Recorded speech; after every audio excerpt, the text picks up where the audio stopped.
Ukraine যুদ্ধ বন্ধে চুক্তির আশ্বাস না দিলে ভ্লাদিমির পুতিনের সাথে আর দেখা করবেন না ডোনাল্ড ট্রাম্প। রবিবার এই অবস্থানের কথা জানিয়েছেন মার্কিন প্রেসিডেন্ট খোদ নিজে। আর এদিকে পারমাণবিক শক্তিচালিত নতুন ক্রুজ ক্ষেপণাস্ত্রের পরীক্ষা চালিয়েছে রাশিয়া। হামলা অব্যাহত রেখেছে ইউক্রেনও। গেল দিনও কিয়েভে রুশ হামলায় ৩ জনের প্রাণ গেছে।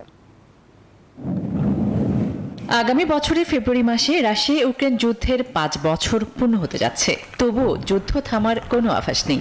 যদিও ডোনাল্ড ট্রাম্প ভ্লাদিমির পুতিন এবং ইউক্রেনের প্রেসিডেন্ট জেলেনস্কির সঙ্গে বারবার আলোচনা করেছেন, তবে এখনো কোনো সমঝোতায় পৌঁছাতে ব্যর্থ হয়েছেন। এই প্রচেষ্টার অংশ হিসেবে হাঙ্গেরির রাজধানী বুদাপেস্টে ট্রাম্প পুতিনের আরেকটি ওদের স্বপ্ন পূরণে পাশে থাকতে পেরে আমরা গর্বিত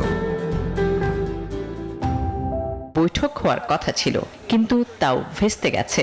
এ নিয়ে ডোনাল্ড ট্রাম্প সর্বশেষ নিজের অবস্থান স্পষ্ট করেছেন।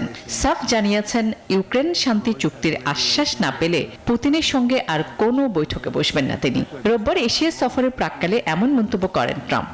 এ সময় যুদ্ধ থামাতে ইউক্রেনকে বেশ কিছু ক্ষেত্রে আপোস করতে হবে বলে আভাস দেন তিনি। এদিকে গেল দিনও ইউক্রেনে ড্রোন হামলা চালিয়েছে রাশিয়া, এতে কয়েকজনের প্রাণ গেছে।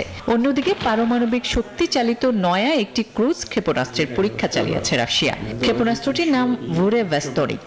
এই পরিস্থিতিতে রাশিয়াকে মোকাবেলায় আকাশ প্রতিরক্ষা শক্তি বৃদ্ধিতে তৎপর হয়েছে ইউক্রেন।